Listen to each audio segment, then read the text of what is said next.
ماشاءاللہ مولانا مظہر الحق صاحب دامت برکاتہم نے اخیر وقت میں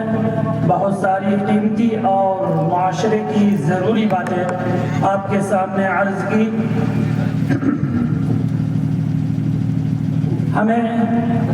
میں اپنی طرف سے ہمارے جتنے بھی علماء کرام دور دراز کی صحبتوں کو برداشت کرتے ہوئے اور یہ ٹھنڈ کی تکلیف کو اور اس کے موسم کی نزاکت کو اور اس کی تپش کو جو خون کو جمانے کی سکت اور خون کو جمانے کے لیے تیار اور ٹھنڈی ہوائیں ہمارے حوصلے کو پست کرنے کے لیے تیار تھی کہ جلسے میں نہ جاؤ اور علماء کرام کے بیانات کو نہ سنو اور علماء کرام کے بیانات سے اپنے ایمان کو تازہ نہ کرو. مسلمانوں، آج جتنے بھی لوگ آئے تمام لوگوں کو میں اپنی طرف سے اور باشندگان دیونا کی طرف سے میں سب کا شکریہ ادا کرتا ہوں اور سب کا استقبال اور خیر مقدم کرتا ہوں. یقیناً آپ کو سرزمین دیونا پر آنے میں اور یہاں بیٹھنے میں آپ کو جو بھی تکلیفیں یا صعوبتیں ہوئی ہو میں اس کے لیے آپ سے معذرت خواہ ہوں اور اپنی ماؤں اور بہنوں کو جو امت مسلمہ کی مائیں ہیں جنہوں نے ایمانی جذبے اور شوق کے ساتھ اس جلسے کے اندر تشریف لائیں، جو جس وقت ہمارے جسم ٹھنڈے پر رہے ہوں اپنے ایمان اور اپنے جسم کو کپی کو اور ٹھنڈک کو محسوس کرتے ہوئے اپنے ایمان کی ٹمپریچر کو ہائی کرنے کے لیے اپنے ایمان کو بڑھانے کے لیے اللہ کے فرمان کے مطابق وَذَكِّرْ فَإِنَّ الذِّكْرَ تَنفَعُ الْمُؤْمِنِينَ کہ جب اللہ کا ذکر کو کیا جاتا ہے یا اللہ کے ذکر کو سنا جاتا ہے تو ایمان کے اندر تازگی پیدا ہوتی ہے، ایمان کے اندر نورانیت پیدا ہوتی ہے. ہم یقیناً ہم سب یہاں اپنے ایمان کے ٹیمپریچر کو بڑھانے کے لیے آئے تھے، ایمان کے اندر تازگی پیدا کرنے کے لیے آئے تھے اور جید علماء کرام بزرگان دین کی ہم نے زیارت بھی کی، ان سے مصافحہ بھی کیا اور ان کے بیانات کو ہم نے سنا ہے. یقیناً یہ ہمارے ایمان کے اندر بھی تازگی پیدا کرے گا، ہمارے اعمال کے اندر بھی تازگی پیدا کرے گا اور ہمارے اسلام پر چلنے اور ایمان پر چلنے کی رہبری اور رہنمائی کرے گا اور طاقت دے گا کہ ہمارا ایمانی ٹمپریچر بڑھے گا اور اس کی گرمی میں، اس سردی کے موسم میں اور اس ٹھنڈک میں یہ ہم سب جو یہاں جمع ہوئے اور ہم سب یہاں آئے اس ایمان کی گرمی کو بڑھانے کے لیے یقیناً ہمیں ایمان کی گرمی ملی ہوگی. جو ہمیں پیغام ملا ہے، نماز کا پیغام ملا ہو، ایمان کا پیغام ملا ہو، توحید کا پیغام ملا ہو، پردے کا پیغام ملا ہو اور جو عفت و پاکدامنی کا پیغام ملا ہو، حرام سے بچ کر حلال کمائی کو کمانے کا پیغام ملا ہو، یہ تمام پیغام آج کا ہمارا پروگرام جلسہ دستار بندی تھا اور اصلاح معاشرہ تھا کہ معاشرے کی اصلاح ہو جائے، معاشرے میں پھیلی ہوئی جو برائیاں ہیں وہ برائیاں ختم ہو جائے اور سماج سدھار ہو جائے، ہر انسان نمازی بن جائے، ہر انسان ایمان والا بن جائے، ہر انسان مسلمان بن جائے، سچا پکا مسلمان بن جائے. قاری اور مولانا سہراب صاحب نے اشعار کے ذریعے پیغام دیا کہ ہم سچے پکے مسلمان بن جائیں، ایمان والے بن جائیں. یہ سب پیغام آج ہم نے یہاں سے لیا ہے اور لے کر جا رہے ہیں. عزم کریں، ارادہ کریں، ہماری مائیں بہنیں بھی ارادہ کریں کہ ہم نماز کی بھی پابندی کریں گے، ہم پردے کا اہتمام کریں گے، پردے کے ساتھ جائیں گے، بازار جانا ہو تو پردے کے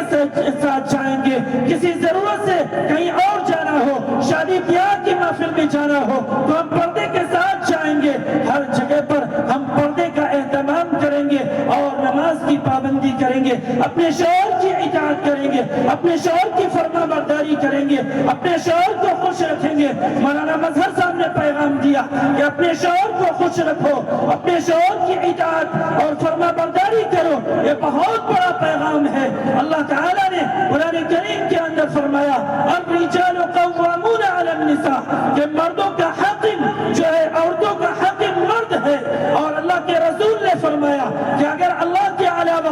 کسی اور کو سجدہ کرنا جائز ہوتا تو میں عورتوں کو حکم دیتا کہ وہ اپنے شوہر کو سجدہ کرے، لیکن اللہ کے علاوہ کسی اور کو سجدہ کرنا جائز نہیں، اس لیے میں انہیں اجازت نہیں دے سکتا کہ اپنے شوہر کو سجدہ کرے۔ مسلمانوں، یہ پیغام اللہ کے رسول صلی اللہ علیہ وسلم نے عورتوں کو دیا کہ شوہر کا مقام کیا ہے، شوہر کا مرتبہ کیا ہے، شوہر کی تعظیم کیا ہے، شوہر کی عزت کیا ہے، شوہر کا احترام کیا ہے، یہ بتایا اللہ کے رسول صلی اللہ علیہ وسلم نے۔ آج ہماری مائیں اور بہنیں اپنے شوہر کی اطاعت کرنے لگ جائے، اپنے شوہر کی فرما برداری کرنے لگ جائے، اپنے شوہر کو خوش کر لے، تو اللہ کے رسول نے فرمایا جنت کے 8 دروازوں میں سے جس دروازے سے چاہے وہ جنت کے اندر داخل ہو جائے۔ یہ آج کے اجلاس کا پیغام ہے،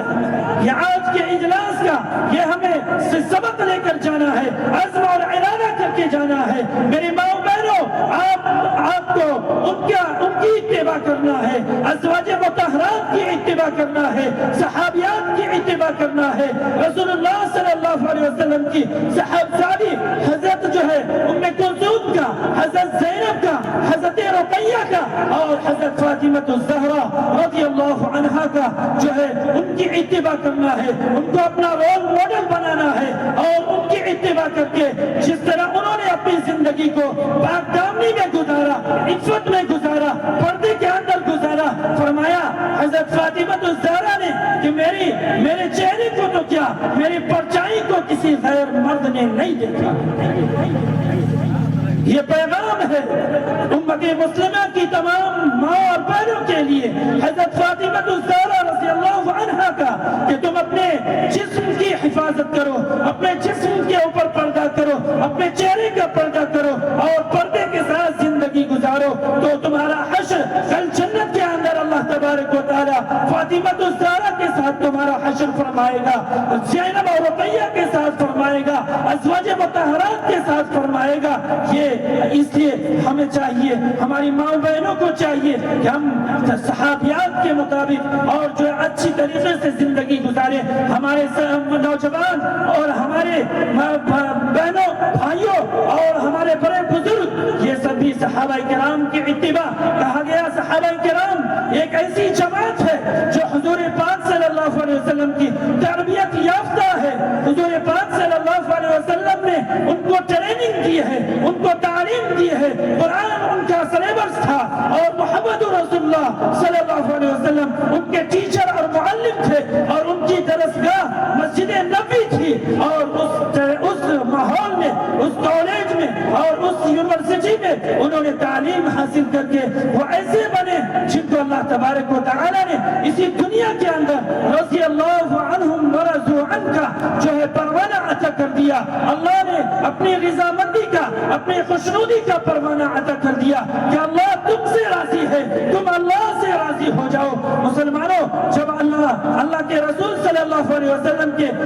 نقش قدم پر، آپ کے سنتوں پر، آپ کے صحابہ کے نقش قدم پر اگر ہم سب چلیں گے تو ہمارے اوپر بھی اللہ کا پروانہ ملے گا، اللہ کی طرف سے خوشخبری ملے گی، تمہارے اوپر جنت واجب ہو گئی ہے، تم جنت میں داخل ہونے والے ہو۔ اللہ کے رسول نے صحابہ کرام کو، عشرہ مبشرہ کو اسی دنیا میں جنت کی بشارت دی ہے۔ مسلمانوں، اس لیے ہم سب کو چاہیے، ہمیں اپنے ایمان کی حفاظت کرنی ہے۔ آج ایسے ماحول میں ہم جی رہے ہیں جب ہمارے ایمان کے اوپر ڈاکہ ڈالا جا رہا ہے، ہمارے ایمان کو چھیننے کی کوشش کی جا رہی ہے کہ ہمارے اندر سے ایمان کو نکال دیا جائے، ایمان کو ختم کر دیا جائے اور کیسے کیسے طریقے پر لگا دیا جائے۔ کہیں وندے ماترم کہنے پر مجبور کیا جا رہا ہے، کہیں سوریہ نمسکار کرنے پر مجبور کیا جا رہا ہے، تو کہیں اور دوسری چیزیں۔ قرآن نے کہا لا تسجدوا للشمس ولا للقمر واسجدوا للہ الذی خلقہن ان کنتم ایاہ تعبدون، کہ تم نہ سورج کی پوجا کرو، نہ سورج کی عبادت کرو، نہ چاند کی عبادت کرو، نہ پہاڑ کی عبادت کرو، نہ شجر و حجر کی عبادت کرو، نہ آسمان کی عبادت کرو، نہ زمین کی عبادت کرو، کسی چیز کی عبادت نہ کرو، صرف عبادت کرو اپنے پروردگار کی عبادت کرو، اپنے پروردگار کے سامنے سر ہمیں جان سے پیارا ہے، ہم جان کی قربانی اس کے لیے پیش، ہمارے اکابرین نے، ہمارے بزرگوں نے اس کے لیے قربانیاں دی ہے، اور جب ضرورت پڑے گی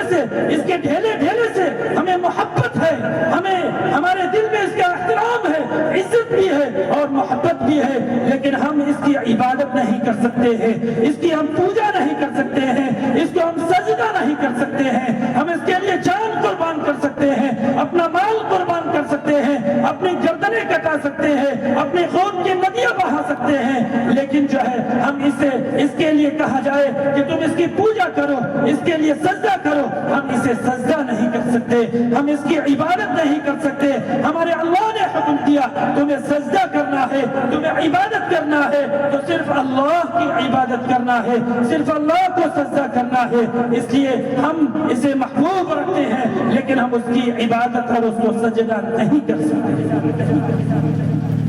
یہ ہمیں اپنے دل کے اندر بٹھانا ہے، لوگوں کو بتانا ہوگا کہ ہم کسی کو اللہ کے علاوہ سجدہ نہیں کر سکتے۔ کوئی بھی کتنا محبوب ہو جائے، کوئی بھی کتنا عظیم کیوں نہ ہو جائے، طاقتور کیوں نہ ہو جائے، پاورفل کیوں نہ ہو جائے، لیکن اسے ہم سجدہ، مسلمان ایک ایمان والا اسے سجدہ نہیں کر سکتا ہے۔ اس کی عقیدت، اس کی محبت دل میں بٹھا سکتا ہے، لیکن اس کو سجدہ نہیں کر سکتا۔ اس لیے آج کا یہی پیغام ہے، اللہ تبارک و تعالی ہم سب کو کہنے سننے سے زیادہ عمل کی توفیق عطا فرمائے، اپنے ایمان کی حفاظت کی جو ہے ہم سب کو توفیق عطا فرمائے، اپنی نسلوں کی، اپنے معصوم بچے اور بچیوں کے ایمان کی حفاظت کی ہم سب کو اللہ تعالی توفیق عطا فرمائے۔ اور جس طرح بچوں نے قرآن کو حفظ کیا ہے، اور بچیوں نے اور چھوٹے معصوم بچوں نے قرآن کریم کو پڑھا ہے، 15 بچوں کا قرآن مکمل اس سال میں ہوا ہے الحمدللہ، اور یہ 5 بچے خوش نصیب جو ہے حافظ قرآن ہوئے ہیں۔ اللہ تبارک و تعالی ان سب کو مبارک فرمائے، اور ان کے والدین کو خوب خوب مبارک فرمائے، ان کے خاندان کو مبارک فرمائے، اور اللہ تعالی اس کا جو ہے اجر عظیم عطا فرمائے، اس کا بدلہ دنیا میں بھی عطا فرمائے، دنیا کی بھی نعمتیں عطا فرمائے، اور آخرت کی بھی نعمتوں کا فیصلہ فرمائے، آخرت کے بھی لیے عافیت کا اور خیر کا فیصلہ فرمائے۔ انہی چند باتوں کے ساتھ میں پھر آپ سے اور تمام لوگوں کا، جتنے بھی علماء کرام تشریف لائے، ہمارے تمام علماء کرام، میں ان کا شکر گزار ہوں، انہوں نے اس سردی کے موسم میں اپنا وقت دیا، دور دراز سے سفر کر کے آئے، ٹھنڈک کو برداشت کیا اور اتنا وقت دیا، جو ہے ان سب کا میں شکریہ ادا کرتا ہوں۔ تمام ائمہ کرام جو ہمارے امام ہیں، تمام مسجدوں کے امام اور علماء کرام ہیں، حفاظ کرام ہیں،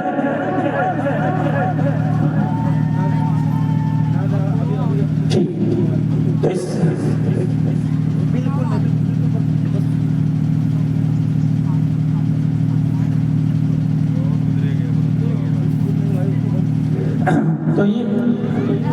تمام ائمہ کرام، علماء کرام، حفاظ کرام اور تمام جو عوام ہماری آئی ہے، مسلمان آئے ہیں، تمام لوگوں کا میں اپنی طرف سے تہہ دل سے اور تمام باشندگان دیونس کی طرف سے میں تمام کا استقبال اور تمام کا شکریہ ادا کرتا ہوں۔ اللہ جزائے خیر عطا فرمائے، اللہ تعالیٰ جو ہے اجر عظیم عطا فرمائے، اور دنیا اور آخرت دونوں کی بھلائی ہم سب کو عطا فرمائے، آمین یا رب العالمین۔ وما توفیق الا باللہ، وآخر دعوانا ان الحمد للہ رب العالمین۔ دعا فرما لیجیے۔